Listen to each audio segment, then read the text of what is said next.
So it might be a little behind tonight, but we're still going to get to the news. As the original plan for the Royal Rumble in 2021 was to not see Bianca Belair have her hand raised, according to according to a former WWE writer.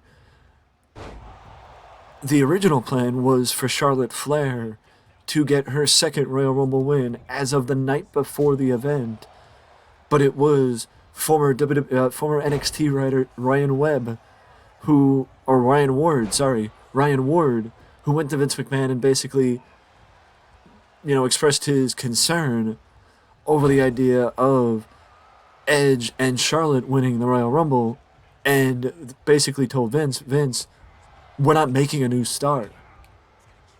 So let's change who's winning one of the Royal Rumble matches to try and make a new star. And it resonated enough with Vince to where Vince actually was willing to listen to what Ryan Ward had to say, which, shows how much respect he had for Ryan Ward, but also it shows that Vince was willing to agree with him to a point and, admit that he was right. And that's why Bianca Belair ended up winning the Royal Rumble, as that was kind of her sink or swim moment, as you might say, in the Royal Rumble, with her winning the match and getting the opportunity to go to WrestleMania, because WWE needed to make a new star and they chose her instead of changing Edge as the winner of the Men's Royal Rumble and going with somebody new for the Men's Royal Rumble. I do think that if you want to put two and two together, as we are in Royal Rumble season now with the Royal Rumble 2 days away, the WWE needs to pick somebody from the men's side that is unproven,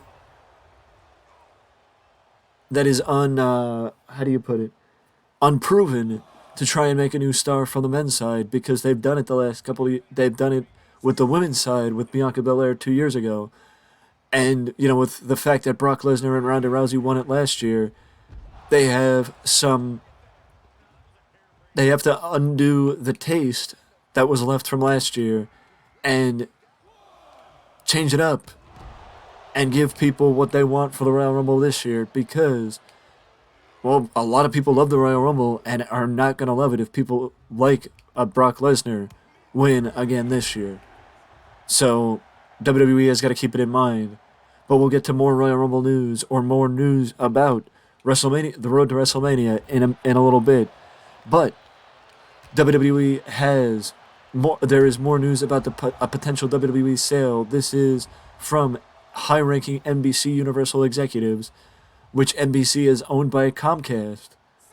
But NBC Universal executives have went on record and saying that they never discount any potential sales or purchases that can help their bottom line, using their purchase of DreamWorks Studios as an example, and the fact that DreamWorks Studios is already paying off with the new Puss in Boots movie that they did. So they have that in mind. So again, I thought that if anybody was going to buy WWE, it would be Comcast/NBC Universal, and I wouldn't be surprised if that does happen. My point is that NBC is showing that they would have interest. It might just be one of those where they may not pay outright for it, because it would mean putting up a lot of money. But there was not a lot in the story about NBC officially looking into WWE. It's just them saying that they would not discount the idea of looking at the possibility of purchasing the company.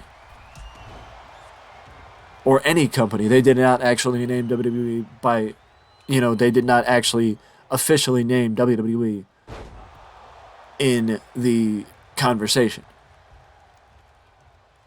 Also, I just want to point out that Ric Flair actually went on record on his podcast this week saying that he apologized to Becky Lynch and spoke with Hunter about righting the wrongs.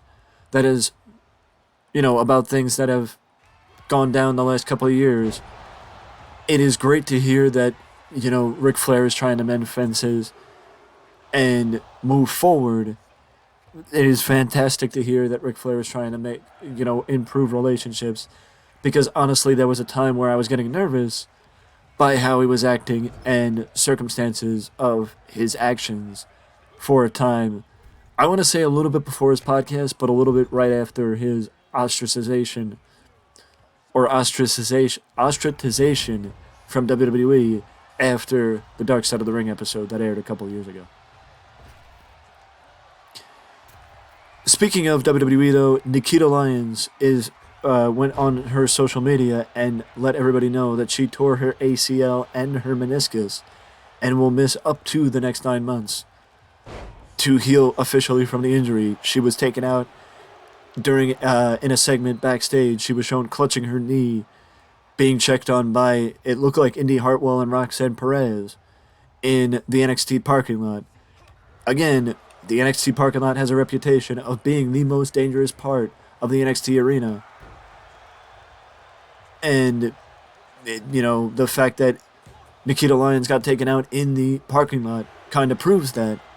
The only question is, who took out Nikita Lyons? Will this lead to a storyline, or will this just be, Nikita Lyons getting, a subtle way for Nikita Lyons to get written off? I think it is possible that somebody may take credit for the attack, and it is also possible that it may have just been Zoe Stark taking out her former partner. But either way, it is a big loss for the NXT roster, losing somebody like Nikita Lyons, a proven face within the NXT roster. But there is more news to get to, and that's going to have to wait till the next video. For that, I will see you in the next one.